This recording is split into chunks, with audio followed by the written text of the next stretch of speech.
રાજકોટ કોર્પોરેશનના વહીવટી તંત્રમાં એક મહત્વનો ફેરફાર કરવામાં આવ્યો છે.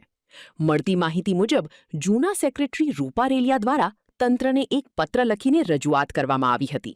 તેમની અરજી હતી કે તેઓની આ પોસ્ટ કાયમી સ્થિર જગ્યાની છે, જેને ધ્યાનમાં રાખીને કોર્પોરેશન દ્વારા આ અરજી મંજૂર કરવામાં આવી છે. હવે આ જગ્યા પર હરેશ રૂપારેલિયાને રાજકોટ કોર્પોરેશનના નવા સેક્રેટરી તરીકે નિમણૂક આપવામાં આવી છે. આ નિમણૂક સાથે જ વહીવટીતંત્રમાં જવાબદારીઓનો દોર શરૂ થઈ ગયો છે. આ અંગે વાત કરતા સ્પષ્ટ શબ્દોમાં જણાવવામાં આવ્યું છે કે મેયરની નિમણૂક થતાની સાથે જ મોટી જવાબદારીઓ આપોઆપ આવી જતી હોય છે. આ પોસ્ટ કોઈ મોજમજા કે આનંદ લેવા માટેની નથી, પરંતુ જનતાના કામો અને વહીવટી પ્રક્રિયાને સચોટ રીતે ચલાવવાની એક અત્યંત ગંભીર જવાબદારી છે. એટલે જૂના સેક્રેટરી રૂપારેલિયા સાહેબ જે છે એમના દ્વારા કોર્પોરેશનમાં અમને અરજી આપવામાં આવેલી હતી કે ભાઈ મારી જે બદલી થઈ છે એ હું કાયમી પોસ્ટ ઉપર હતો, એટલે મારી પોસ્ટ છે એ ટ્રાન્સફરને પાત્ર નથી.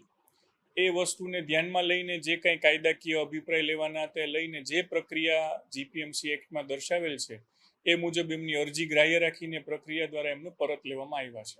મેયરનો સમય તો જ્યારે મેયરની જવાબદારી મળે છે ત્યારે હોય જ છે, અને એની જવાબદારી જ એટલા માટે હોય છે કે એને લોકોના કામ કરવાના હોય છે.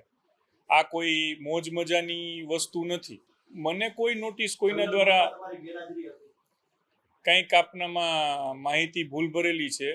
ગઈ વખતના જનરલ બોર્ડમાં મને કોઈ નોટિસ આપવામાં આવેલી નથી કે મારી ઉપર કોઈ કાર્યવાહી કરવામાં આવેલી નથી. ના, એ અરજી આ જ વખતે થઈ છે. જે તારીખે અરજી આવી ત્યારથી અમે તાત્કાલિક પગલાં લીધા છે.